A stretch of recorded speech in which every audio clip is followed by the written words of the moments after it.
बिहार की राजनीति में एक बड़ा मोड़ आ गया है। जो कभी आमने सामने थे, अब वो साथ साथ खड़े हैं। हम बात कर रहे हैं चिराग पासवान और नीतीश कुमार। दो नेता, दो दल, लेकिन अब एक साथ विधानसभा चुनाव की तैयारी में। क्या ये सियासी मजबूरी है या कोई नई रणनीति? क्या चिराग पासवान के कोर वोटर नीतीश कुमार को स्वीकार करेंगे? और इतिहास क्या कहता है इन दोनों दलों की दूरियों के बारे में? आइए अब विस्तार से समझते हैं इस गठबंधन के मायने और इसके पीछे की राजनीति। बिहार में 2025 के विधानसभा चुनाव पहली बार चिराग पासवान की लोक जनशक्ति पार्टी और नीतीश कुमार की जेडीयू एक साथ चुनाव लड़ने जा रही है। आपको ये जानकर हैरानी होगी कि अब तक कभी भी इन दोनों दलों ने विधानसभा चुनाव मिलकर नहीं लड़ा। लोकसभा चुनावों में जरूर ये साथ आ चुके हैं, लेकिन राज्य की राजनीति में ये पहला मौका हो जब चिराग पासवान नीतीश कुमार के लिए वोट मांगते नजर आएंगे।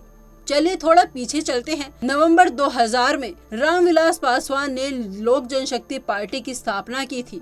2005 में पहली बार पार्टी विधानसभा चुनाव में उतरी, कांग्रेस के साथ गठबंधन किया और 29 सीटें जीत ली। सत्ता की चाबी पासवान के हाथ में थी। उन्होंने शर्त रखी कि किसी मुस्लिम को मुख्यमंत्री बनाया जाए तभी समर्थन देंगे। कोई पार्टी नहीं मानी और नतीजा ये हुआ कि राज्य में राष्ट्रपति शासन लग गया। उसी साल अक्टूबर में दोबारा चुनाव हुए और इस बार एलजेपी अकेले मैदान में उतरी। नतीजा सिर्फ 10 सीटें मिली और इसी चुनाव के बाद नीतीश कुमार पहली बार मुख्यमंत्री बने।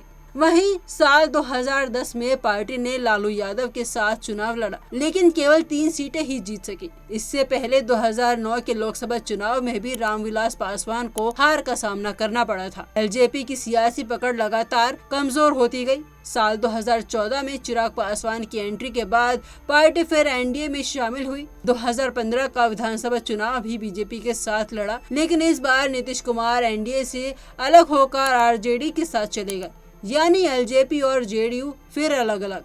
साल 2020 में तो चिराग पासवान ने एक बड़ा फैसला लिया। उन्होंने अकेले चुनाव लड़ने का ऐलान कर दिया, बिना किसी गठबंधन के।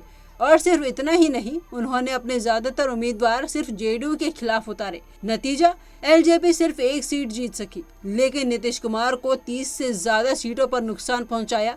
राजनीतिक पंडितों का कहना था कि अगर चिराग पासवान अलग ना होते तो जेडीयू की स्थिति बेहतर होती। अब 2025 की बात करें तो कहानी पलटी है। चिराग पासवान पहली बार विधानसभा चुनाव में एनडीए के साथ मजबूरी से उतरने की बात कर रहे हैं, लेकिन सवाल ये है कि क्या पासवान समाज के वोटर जिनकी आस्था रामविलास पासवान में थी, वो नीतीश कुमार को वोट देंगे? इतिहास गवाह है कि नीतीश कुमार और पासवान समाज के बीच दूरी हमेशा रही है। एक वजह महादलित श्रेणी से पासवान जाति को शुरू में बाहर रखना भी रही, हालांकि बाद में उन्हें भी इस श्रेणी में जोड़ा गया। चिराग पासवान बार बार कह रहे हैं कि वे अब विधानसभा की राजनीति में उतरना चाहते हैं, यानी वो सिर्फ केंद्र में नहीं, बिहार की सियासत में भी अपना जगह पक्की करना चाहते हैं। और शायद यही वजह है कि अब वो नीतीश कुमार के साथ मंच साझा करने के लिए तैयार हैं। अब देखना ये होगा कि क्या पासवान समाज के वोटर इस नए समीकरण को स्वीकार करते हैं।